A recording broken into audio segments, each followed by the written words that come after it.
It's me, John Avenger, once again, and welcome to another Movies with Numbers in the Title. Excuse me, I gotta get a drink. That's good. Now, this is the first sequel in this long-running franchise. No, I will not be reviewing the first one. No, I will not be reviewing the third one. And no, I won't be reviewing the fourth one because they don't have numbers in the title. This one does. Too Fast, Too Furious, aka Fast and the Furious 2. Now, this movie came out in like the early 2000s, like right after the first one. But big thing, Vin Diesel didn't come back for this because he was doing Triple X. So what happened with this is basically they gave this movie, this is Paul Walker's movie. This is his moment of glory before they did the third one, which was a prequel to the first one. And then they did 4, which is basically the first movie's title, just without the in it. And then they did the heist films, Fast 5, Fast 6, and then Furious 7. I'm not counting Fate of the Furious. Fuck that movie. In the ass. It doesn't matter to me. I'm going to say it. That movie is going to be the most overrated movie of 2017. I guarantee you. I'm not counting Star Wars or Marvel or DC or anything. That is the most overrated sequel to come out this year. Fuck that movie. It can kiss my ass because there's no Paul Walker in it. And that is the big reason why this movie is better than that freaking travesty. You know why? Walker does a great performance in this. He's young, he's alive, he's freaking vibrant, he's a good actor, he carries the film on his shoulders. He has Tyrese Gibson, who this is his introduction into the franchise, which is nice because he's a good actor too. He was a model and a singer, and he's doing films now, and he's really good. I'm gonna say it, yeah. Tyrese has appeal to me. He's a black man that has some, like charisma. He's jokey, but he's not an annoying shit like Kevin Hart is. He's, charismatic. He does the action scenes really well. The racing sequences are really well done. Now, some of the problems are I don't like some of the secondary cast. I like the Asian girl, Devin Aoki. She doesn't act anymore, but she was good here. She's fine.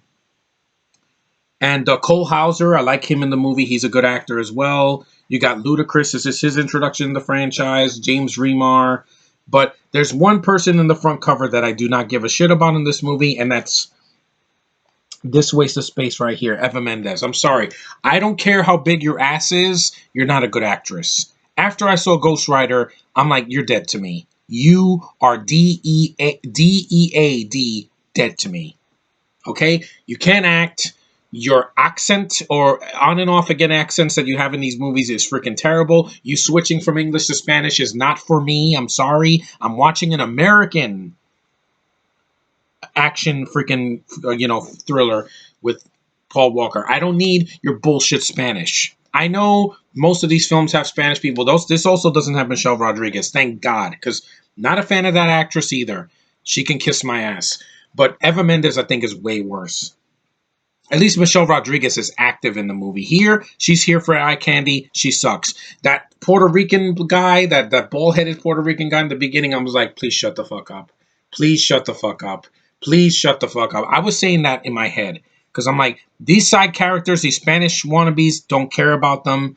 Because I see too much of that in my normal life. I don't need these freaking no talents to be in a movie like this. There's a reason they never came back for Tokyo Drift, or Fast 5, Eva Mendes, yeah, you see her bending her ass in front of me and talking to when The Rock is in the office.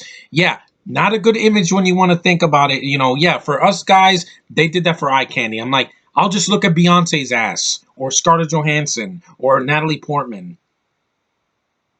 Yeah, I don't need to look at your ass anymore, Eva Mendes. You're not a good actress. I've never seen Hitch because of her. I like Will Smith, don't care about her.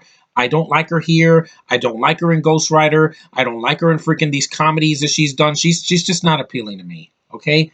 I like my women American. Yeah, a nice tan. Hey, I gave freaking Zoe Saldana a chance. I didn't like Avatar, but she's great in Guardians. This woman has never been good in anything. I'm sorry. She's annoying in the other guys. She's annoying in Ghost Rider. I can see better actresses in a freaking stage play than I can with this chick. But she doesn't ruin the movie for me. I think the film is decent. The story is fine. Paul Walker's great in it. He carries the film without Vin Diesel. Tyrese is good. They have a good back and forth. The stunt sequences, the action is really well done. It's fast paced. The movie's not too long. It's like an hour and 30 minutes. Yeah, it's one of the shorter films because this is before they. That the problem with some of the recent sequels, Fast Five and Fast and Furious 7, and that movie that will never be mentioned, they put too many characters in them. So it makes the running time even longer. Here, simple little cast. Besides Eva Mendes, she can kiss my ass. Everybody else is fine in the movie. You know, the main characters, the villain is fine. The action is fine. It's well shot. Good directing by John Singleton. Is a really good director. He's done some good action films and dramas. I think he was the guy that did Training Day. Oh, no, that was Antoine Fuqua. But Singleton does a good job with this. It's decently written. It's not going to be deep. It's not going to be like as emotional as Fury 7, but it is a decent sequel. And I said it. I'd rather watch this than that movie that will never be mentioned because I'm like, doing a sequel after an actor is dead, it just feels forced. Sorry. Here, this is the first sequel in the Fast and the Furious franchise, and it works. It's a step up from the from Tokyo Drift, which I think is decent, but it felt like another movie. It didn't feel like a Fast and the Furious movie because there was a lot of people missing.